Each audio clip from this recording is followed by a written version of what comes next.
l'héritage de Johnny Hallyday, le protecteur du trust très proche de Laetitia?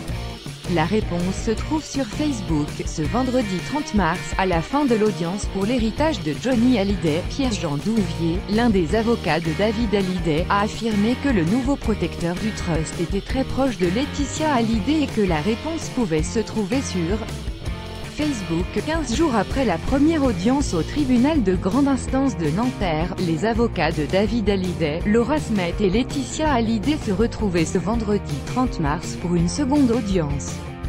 Pierre-Jean Douvier, l'avocat du fils de Sylvie Vartan, a annoncé à la fin de l'audience sur BFM TV que le protecteur du trust, c'est-à-dire la personne en charge de l'un des trusts de Johnny Hallyday, était très proche de sa veuve.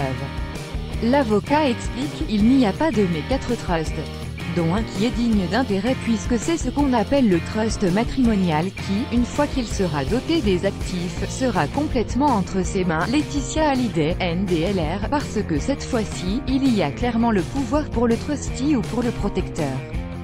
Il va falloir s'attacher à ce protecteur, qui a fini par être nommé. Si vous regardez Facebook, vous réaliserez qu'en réalité, le nouveau protecteur est quelqu'un de très proche. L'avocat ajoutait que le nom de ce protecteur sera connu dans les prochains jours. Jusqu'au 21 février dernier, c'est Grégory Boudou, le frère de Laetitia Hallyday, qui était le protecteur de ce trust. Il avait accès au chéquier et aux cartes bleues de Johnny Hallyday jusqu'à ce que sa sœur décide de le révoquer.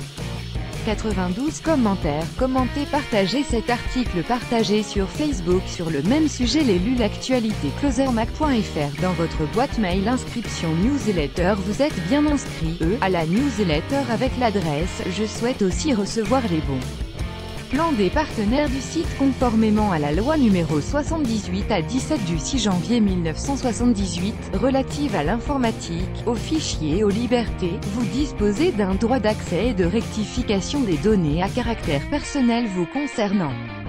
Pour l'exercer ou en savoir plus, cliquez ici.